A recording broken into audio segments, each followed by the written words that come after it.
QR code को हम daily use करते ही रहते हैं। जैसा कि हमें व्हाट्सएप को अपने मोबाइल से कंप्यूटर पर चलाना है, या हमें ऑनलाइन कोई ऐसा प्रोडक्ट पसंद आ जाता है जिसे हमें बाई करना हो, या किसी रेस्टोरेंट के मेन्यू लिस्ट को चेक करना हो, तो हम क्यूआर कोड को स्कैन करते ही हैं। मगर क्या हो जिस क्यूआर कोड को हम जल्दी में स्कैन कर लेते हैं कि उस क्यूआर कोड को स्कैन करने से हमारी डिवाइस हैक हो जाए और हमारी सारी की सारी यूजफुल इंफॉर्मेशन हैकर्स के हाथ में चली जाए और हमारी डिवाइस का पूरा कंट्रोल हैकर्स के हाथों में हो, तो ये कितनी खतरनाक बात होगी। जी हाँ, क्यूआर कोड जो कि शॉर्ट फॉर्म है क्विक रिस्पॉन्स कोड की, आजकल हैकर्स उसी क्यूआर कोड को यूज करके हमें अपने जाल में फंसाते हैं। अब कैसे हैकर्स क्यूआर कोड का यूज करके हमारी डिवाइस का एक्सेस अपने हाथों में लेते हैं, ये सब कुछ जानने के लिए हमारी आज की वीडियो पूरी एंड तक देखें।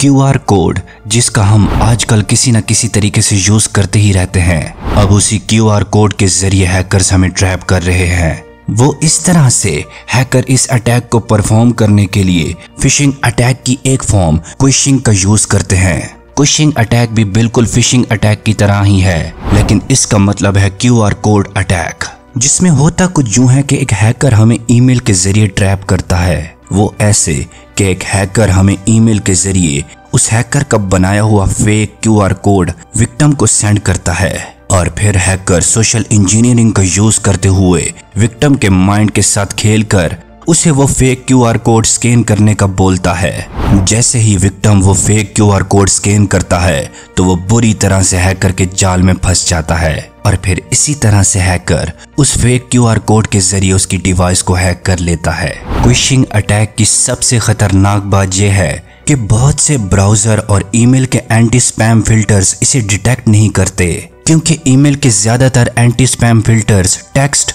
और अटैचमेंट को डिटेक्ट करते हैं, जबकि क्यूआर कोड में क्या छुपा है वो इसे डिटेक्ट नहीं करते। तो इस तरह से ये क्विशिंग अटैक और भी ज्यादा खतरनाक बन जाता है और बहुत बड़ी तादाद में लोग अब इस क्विशिंग अटैक का शिकार बन रहे हैं।